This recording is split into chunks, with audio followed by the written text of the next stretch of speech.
Hello and welcome to Wolfgang Pustai, one of the most respected experts on Libya, not only in Europe, but also in the United States, where he's a director of an advisory company, Perim Associates.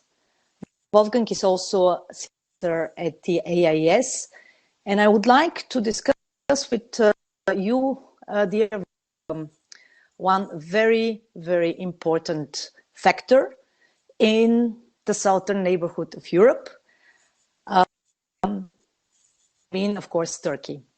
Now, if you look at Turkey's, specifically geopolitics in the southern neighborhood, we can actually discover a quite assertive role along the whole North African coast and, of course, in the Middle East. Turkey has managed to solidify its presence in the northern Syria, has been engaged in a very tense dispute, gas dispute with Greece in Eastern Mediterranean Sea, and of course has increased its presence in Libya. And this is what I would like to ask you first. What are the main geopolitical and geoeconomic interests that determine Turkey's position in Libya? Please let me first stress that for the European Union, the stability of Turkey is a key interest. It is a key interest that Turkey remains a stable neighbor of the European Union. Everything else would end in a nightmare. In order to understand the geopolitics about Turkey in the Eastern Mediterranean and also in the African region, it is mandatory to analyze the background of Erdogan's power politics.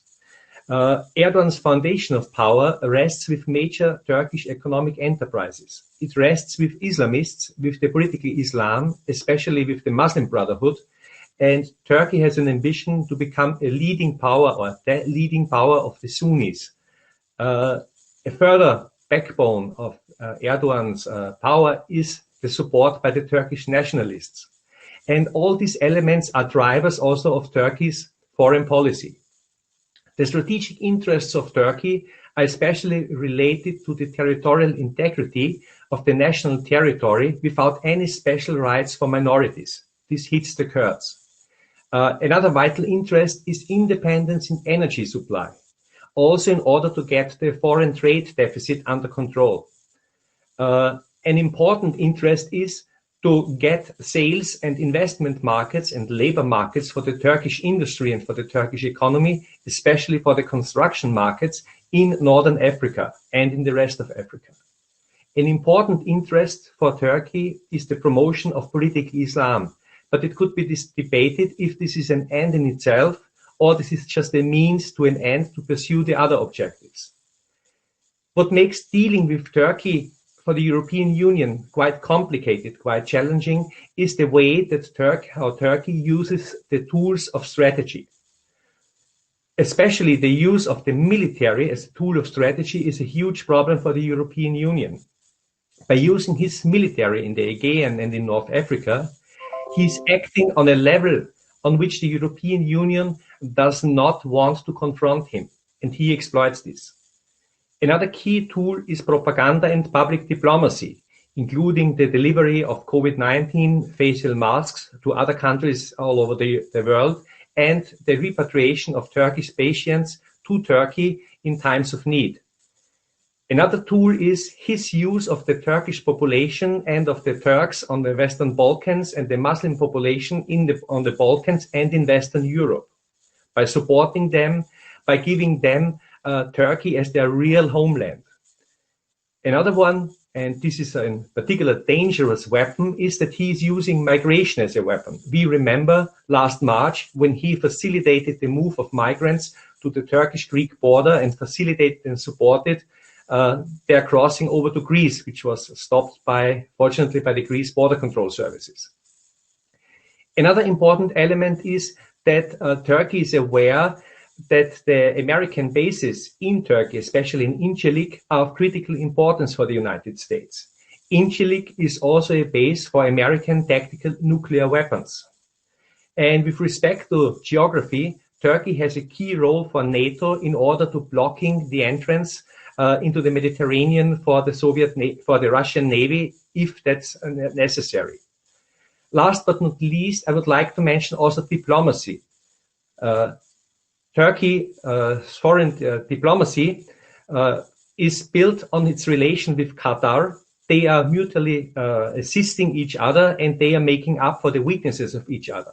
This means Qatar is providing financial resources and Turkey is providing manpower.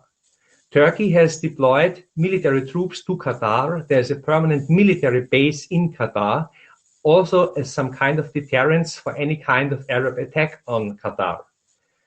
Turkey is presenting itself as the champion of the Arabs against Israel. So he has a very staunch anti-Israeli policy. Turkey has problems with almost all its neighbors, but is in good relations with Germany. So the relation with Germany is a tool for Turkey to divide the European Union, and to exploit the good relationship in order to exert pressure on other European Union countries, especially on Greece and on Cyprus. The relations with Germany are certainly characterized by the strong Turkish rooted population in Germany, and also about the problems with regard to migration. Let me have a look on the territorial claims of Turkey in the Eastern Mediterranean. The question is simple. Is the UN Convention of the Law of the Sea the one which determines the borders in the Eastern Mediterranean, or is it, as Turkey claims, that islands don't have a continental shelf and therefore no exclusive economic zone? This is the key question which needs to be debated, which needs to be discussed. Let me be clear. These claims and this search for natural gas in the Eastern Mediterranean is not just a diversion for Erdogan from domestic political problems, but this is a core element of Erdogan's strategy.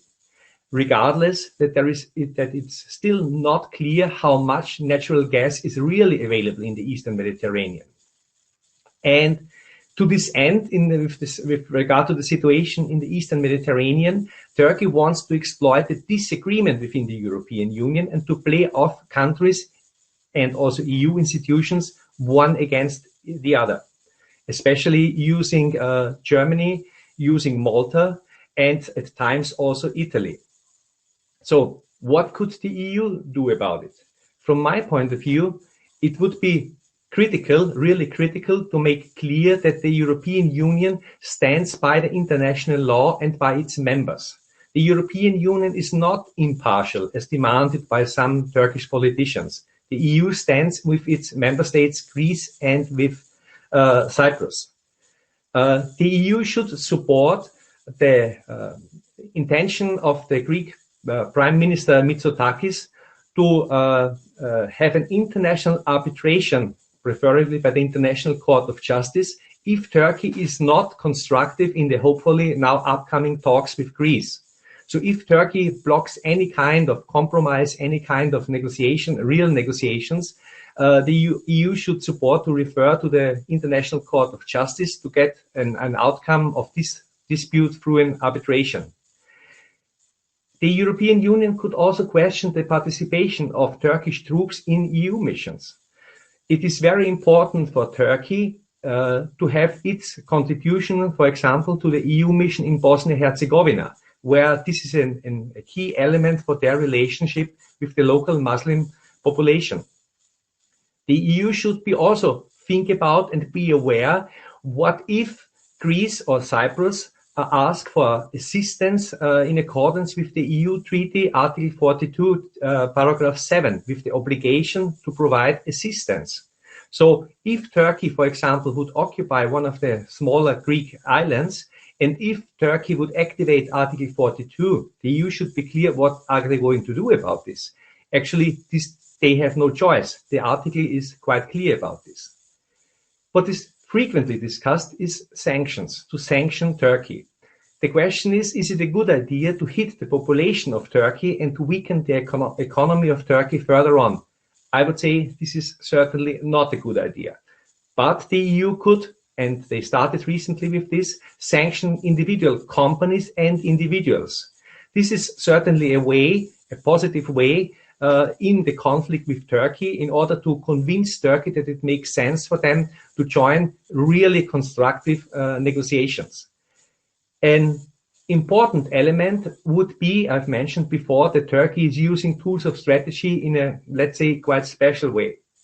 An important element would be to meet these tools of strategy in a proper way. Let me explain this. I've said that Turkey relies frequently on the use of its military. The military of Turkey is heavily dependent on imports from European countries, especially from Germany, but also from other European countries. And I would say to threaten with an arms embargo, would be certainly something that would make Erdogan think about twice about his next steps in this conflict.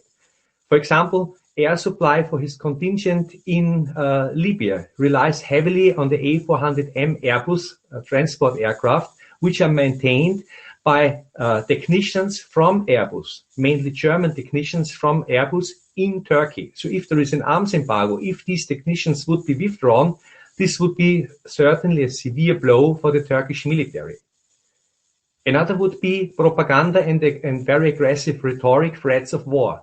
If there are these kind of statements, the European Union should be very clear that this is not acceptable, and they should threaten with targeted sanctions against those who are making these statements. This is not always President Erdogan himself. These are also about people in his surroundings. With regard to the Turkish and Muslim population in Western Europe, it's important to facilitate their integration. And it would be also important to cut the funding from Turkey for societies and associations who are affiliated with Turkey, or at least to make this funding more difficult. A key element, way to pressure Europe is, of course, as I've said before, the migration weapon. And they call this migration weapon by intent, because Turkey uses it in the sense of a weapon. What the European Union could do about this, as it was recently proposed by the Commission, to establish migration centers on the edge or outside of the European Union for a first screening and the pre-selection. Swift asylum procedures would be critical, but of course the legal requirements are still to be established. So dealing and defusing the migration weapon would be an important element. But stopping migration on the borders of the European Union is certainly not a way how to deal with this problem in the mid and in the long term. It would be also necessary to do something about the crisis areas. One way would be to establish refugee safety zones in these crisis areas. This would not be just another refugee camp or something like this. This would be about to build some new towns, new cities, to give the people really a way to live in their country, to stay in their region. So a refugee safety zone concept should be certainly more discussed in detail. And of course, this is about a long-term strategy, and migration needs to be contained in the countries of origin. This is stated almost by every politician when the debate is about migration. The question is how. My proposal is to use a three-layered strategy to contain migration. And this three-layered strategy would have seen the first layer to contain the multipliers, of migration. And this means the demographic developments. You can't create enough jobs in Sudan or in Nigeria to get jobs for everyone who is living there in the next 20 years. To deal with environmental degradation, with corruption, and especially to improve good governance. If these multipliers are not contained, you can forget about stabilizing any of these countries. The layer 2, after achieving a certain success, the layer 1, would be to achieve a broad impact. This means broad impact projects establishing or generating jobs for the many who have some moderate qualifications, to establish a healthcare system which would be able, or which should be able, to deal with about 70 or 80% of the usual diseases in these countries. And this would mean also to establish an education system. I'm not talking about the universities, I'm talking about the low and mid-level education for everyone, the mandatory education for everyone. The layer 3, finally, would see narrowing the gap to the developed world. So this is about peak performance. This would be also about top universities. This would be about top businesses and technological enterprises. But let me be clear, without containing the multipliers at first, it will not be able to contain migration. And coming back to Turkey, this means that Turkey could use this migration weapon further on over the next decades. Let me finalize that with explaining that Turkey interprets courtesy or weak statements or any kind of politeness as weaknesses. A good example is the EU Operation Irini. So the unopposed acceptance of the refusal to search a Turkish ship by French and by Greek warships in June, and ignoring the other arms deliveries in connection with the recent stopping of a tanker from the Emirates, a fuel tanker, by Operation Irini, and celebrating this as big success by Operation Irini, is interpreted in Turkey by many that the EU is simply scared of Turkey and they simply are not willing or able to deal with Turkey in a forceful way. This needs to be changed. Mm-hmm. Thank you very much. You've outlined extensively the situation when it comes specifically to Turkey's geopolitical and geoeconomic interests, but you also elaborated on the European Union, and I would like to draw the attention now to this twofold process, decision-making process that refers to Europe, since we have European Union institutions involved in the process, and we have, of course, European member states that have also their own political agendas, their own geopolitical and geoeconomic interests in the region. That is why it is a very complex process. And I would like to ask you to tell us a little bit about the current situation when it comes to the European Union, Libya relations, and when it comes to the conflicting groups of countries that are involved in this conflict, and also what kind of scenario do you see in the short term, specifically when it comes to the role of the European Union? Now, let me remind that the European Union institutions have actually outlined already 10 years ago this call of prosperity, security, and stability in the southern and in the eastern neighborhood, the ring of friendly states. And meanwhile, experts point to the southern neighborhood as the ring of fire. So how do you actually assess the current situation when it comes to these really ambiguous European interests, and will they be actually the barrier to a coherent European approach to Libya? And you also gave already some examples as to how actors such as Turkey exploit this situation. So what kind of role do you see for the European Union also in the long term? I agree that what you've said about the importance and the significance of the southern neighborhood for the European Union. With regard to Libya, it is necessary to address the root causes of the conflict. And the three main root causes of the conflict are the century-old tribal conflicts and differences between the regions. The second one is the lack of a state and the civil society and its structures due to Gaddafi's politics of chaos over decades. The increasing influence of political and radical Islam is the third major element which fuels the conflict. With regard to the parties of the conflict, there are two major and several smaller parties. The first and maybe most important party to the conflict is the Government of National Accord. That's the internationally recognized but on a national level, not legitimated government of Libya. There are several groups around this government of national accord, which is led for the time being by Fayez al-Sarraj, especially the militias from Misrata, which are a very powerful group of fighters. The former parliament, the GNA, which is now named in a slightly different way, Supreme State Council, and a group of militias under the name of Operation Volcano of Rage. With regard to the GNA, the most important recent development is that Fayez al-Sarraj announced that he intends to resign at the end of October. And this is certainly understandable, keeping in mind that his position, his already very weak position, was undermined recently even more by his power struggle with his own Minister of the Interior, Fatia al-Bashaga from Misrata, and his troubles with the various militias in Tripoli. Sarraj made also some, I would say, major mistakes recently by appointing a number of extremely controversial criminal people into important positions in his government and in key government institutions. There are also allegations that his clan and the people around him are extremely corrupt. So altogether, this situation certainly convinced him that it is better for him to move out from Libya before the situation could get personally for him, let's say, critical.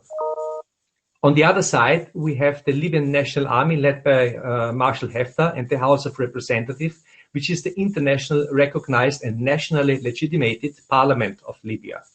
Nevertheless, although there are just two main players on this side, they are also far from having a coherent position, a coherent stance about the future of the conflict.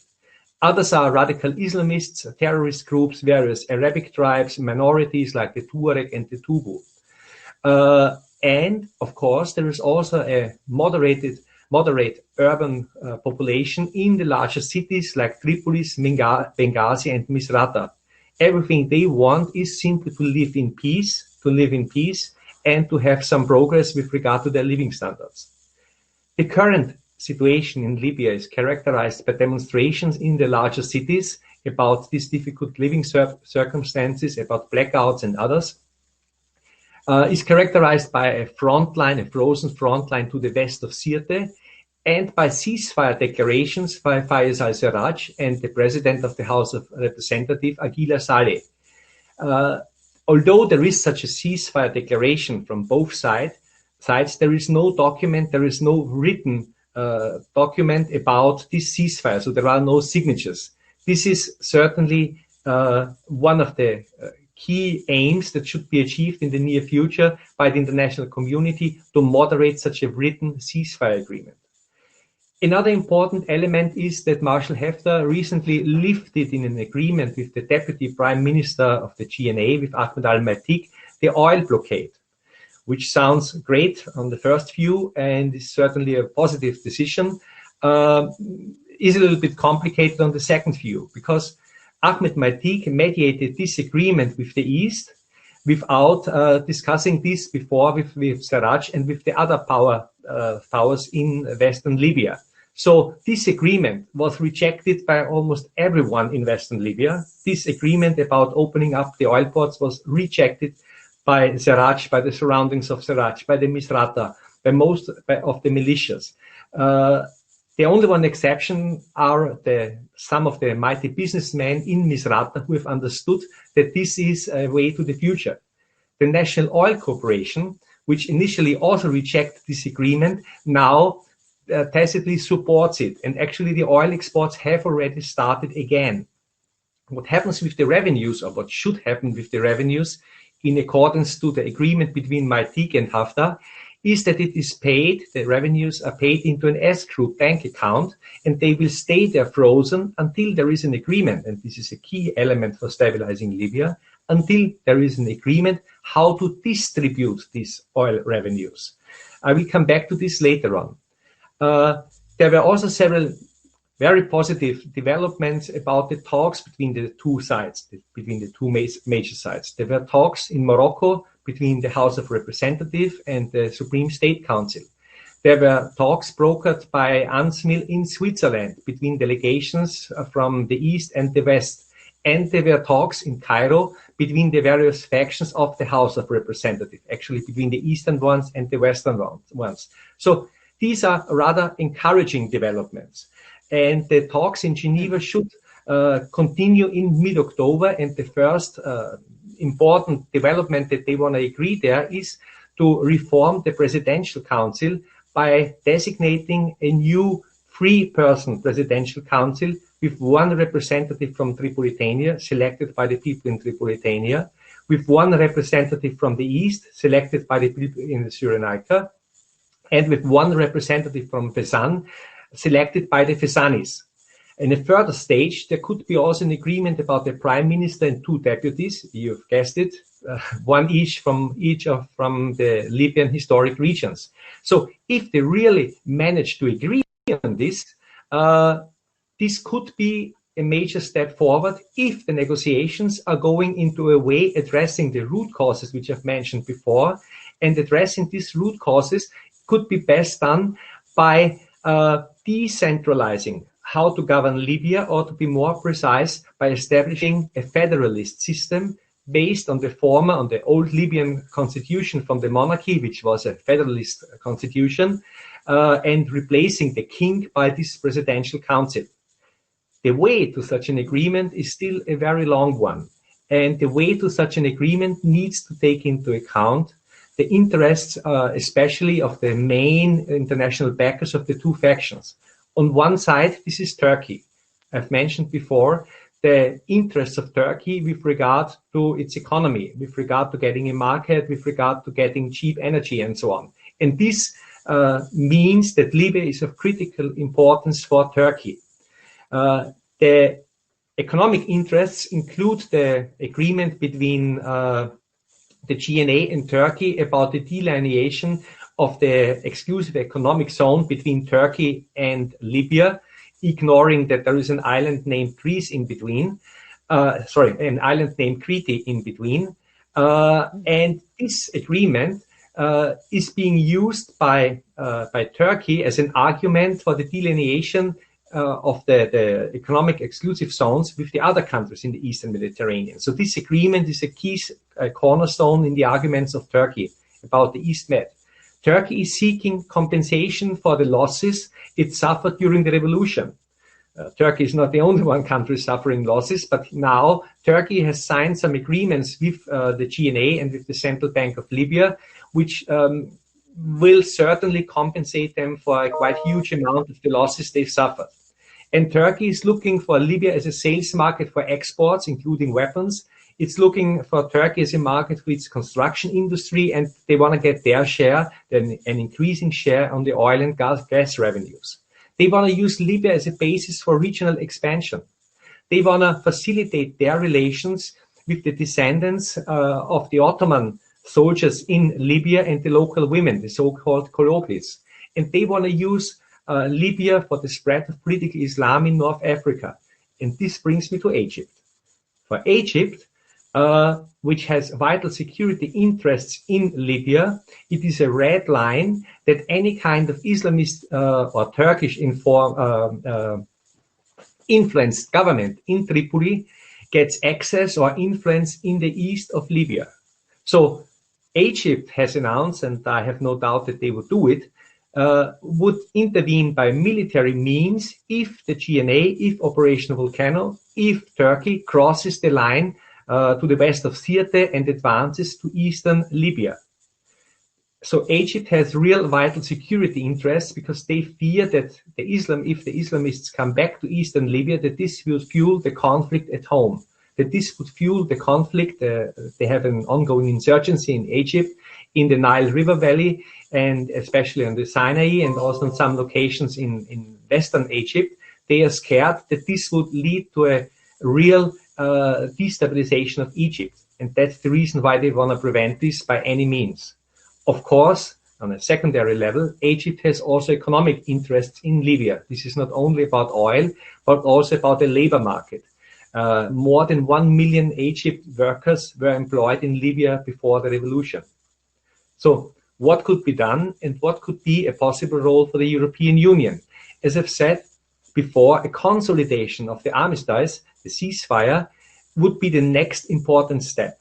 And thereafter, the country should be stabilized in its parts. I don't see it realistic that Libya could be in the future again a centralized state, as it was under Gaddafi, where everything is dominated by a government in Tripoli. And this is also one of the key reasons why the 2015 signed Skhirat Agreement, brokered by the United Nations, has failed. Because neither in the east nor in the south, the people are willing to accept again the dominance of Tripoli. A key element on the way to such an agreement and to a federalist state of Libya is a formula for the distribution of the oil revenues. The reason for the requirement for such a formula is that it is disputed where the border between Tripolitania and the Cyrenaica runs.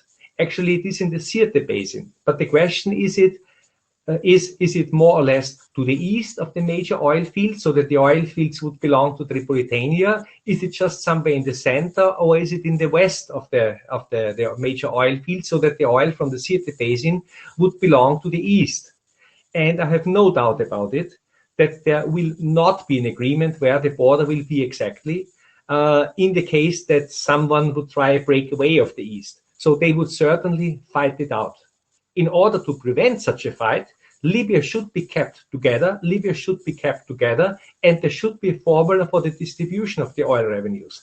This would ensure that everyone would benefit for a continued production there, regardless if this oil field belongs to Cyrenaica or Tripolitania. Within this framework, there is certainly a role for the European Union if they really speed up and if they find to a common stance and to a common offer. I will explain this in a minute. Before Turkey and Russia agree on something like an Idlib-style agreement also for Libya. They are currently negotiating about supervising a ceasefire in the way they are doing this in Syria, to the west of Sirte. I have some doubts that the Libyan National Army would agree to something like this, but they could be, let's say, convinced or forced to agree to this by the House of Representatives or by some others. If such a Turkish-Russian agreement settles and secures more or less the ceasefire in Libya, the position for the European Union would be much more complicated. And let me be clear, the Turkish and Russian intentions in Libya are certainly not to the favor of the European Union. This will be a major setback for the European oil industry. This will be a major setback for the other European industries engaged in Libya. This will include the risk of Libya as a destabilizing factor for other countries of crucial importance to some European nations, like Niger. I remember the uranium mines in Niger. So if Turkey could expand its influence there, this could lead to some more turmoil in the region. And last but not least, we also should be aware that right now, Turkey does not only control the eastern migration route to Europe, but also the central route. So there are many, many reasons for the European Union to get a real role in Libya. Right now, the Europeans have a credibility problem. Operation Sophia and Operation Irini, I've mentioned this, are not really taken for serious. There was some kind of self-restraint by imposing sanctions on individuals who are key players in Libya. Most important one is the president of the House of Representatives, Aguila Saleh, which is the most important political figure in the East, together next to Marshal Haftar. And he could have a key role for a political solution for the Libya conflict. Fortunately, recently the European Union lifted the sanctions on Aguila Saleh, and this could give a chance for the European Union to get involved into the mediations. The recent sanctions by the European Union to enforce the arms embargo about the Turkish company, which shipped tanks and artillery to Libya, about the Lebanese company, which shipped also weapons to Libya on behalf of Turkey, and about the Kazakh Air Company, which transported weapons to Libya on behalf of the Emiratis, is certainly a first step, but that's not enough. I would say the European Union should offer a European Union battle group as an initial entry force for a UN force to secure a ceasefire and to establish a demilitarized zone to the west of Sirte.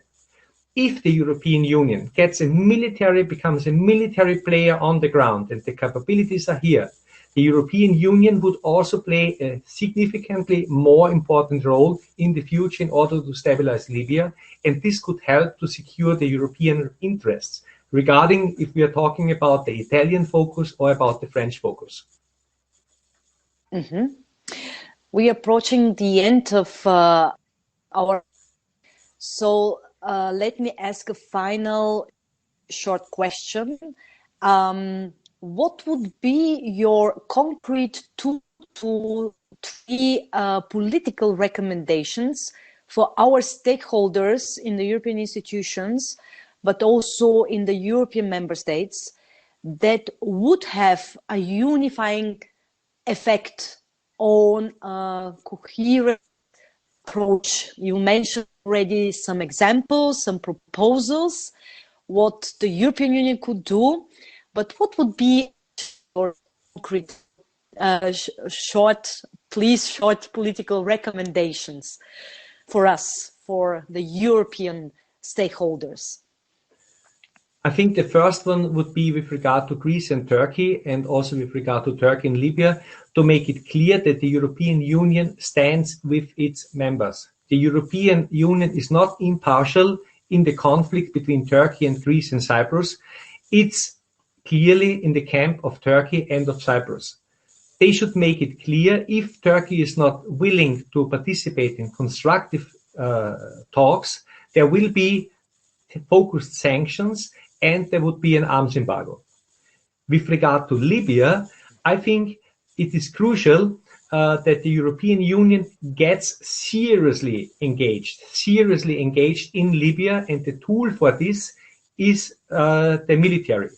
So if the European Union deploys troops to Sirte to secure the ceasefire there, the European Union becomes overnight again an important, maybe for the first time, an important actor in Libya. And the third point is that the European Union talks frequently that the migration problem needs to be solved in the countries of origin. Yes, I fully agree. And as I've said, it's time to find a strategy, to find a real strategy, and I've proposed 3 cornerstones, and not just to explain, yes, this is a key element. If this migration problem would be more or less under control, the conflict with Turkey could be also easier diffused, and the situation in Libya could be also easier stabilized. Mm-hmm. Wolfgang, thank you very much for your insightful analysis and for your helpful assessment on the current situation in Libya, particularly when it comes to the role of Turkey, but also to the role of the European Union. Thank you very much.